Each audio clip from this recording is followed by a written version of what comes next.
Cam from Hindsight.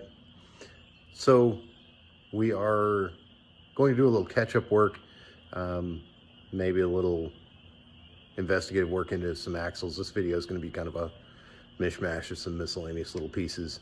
As we were working with the truck, we kind of started to discover there was a lot of it missing, and the list of what we didn't have was longer than the list of what we had. So in effort to cut some costs, kind of figured I'd be looking for a parts truck, or most of a parts truck. I'm still looking for a lot of pieces, but we solved one of those issues this past weekend, so that's in this video as well. So enjoy. So a little update on the Dodge pile here. I got tired of dragging it around the shop on a jack. I kind of like to start pushing it, and the rear wheels were locked up. So we went after the brake drums, and I correctly assumed that the drums were locked up. So if you've ever had the pleasure of doing this, it's a real pain, beating the crap out of the rotor or the drum in your hand. It's fantastic. All this garbage on the floor, you can't really see it well in the video, but that's a lot of dirt to come out of there. Kind of looks like it's been underwater. I don't know. It's a real mess though.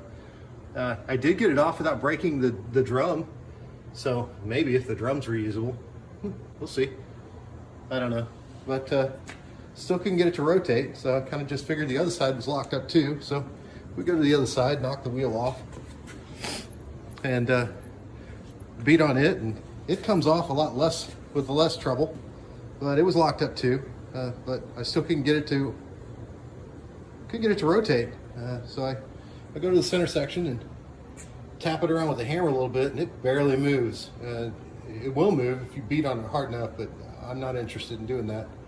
So decided to pull the axle just to see what's going on inside, maybe get a little clue. And I'd say that's a pretty good clue of what's going on inside. I think I know why the center section isn't turning. So we're gonna pull the center section out and have a quick look at it. I wasn't certain I was gonna use it anyway, but I don't know. The more this thing will cost me, the less I am interested in rehabbing it.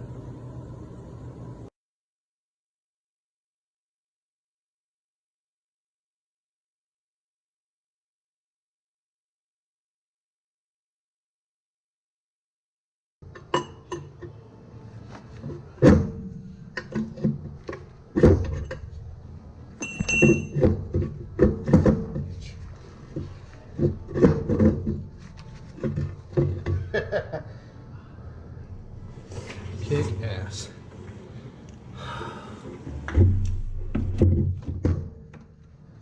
She gone.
a new addition to the pile.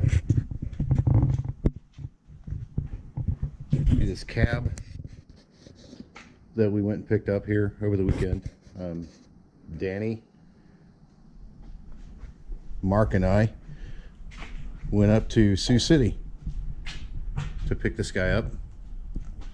It's got a lot of pieces I needed because this guy was pretty stripped, and there's a lot of little odds and ends that weren't here, so that's why I have another cab.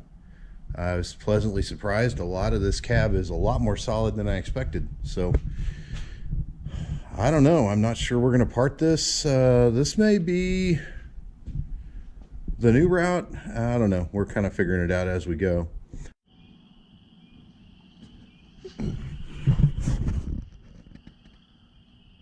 So this should give you some details on what we're looking for. You can see there is just the steel shell of the dash. The floor is missing the transmission cover.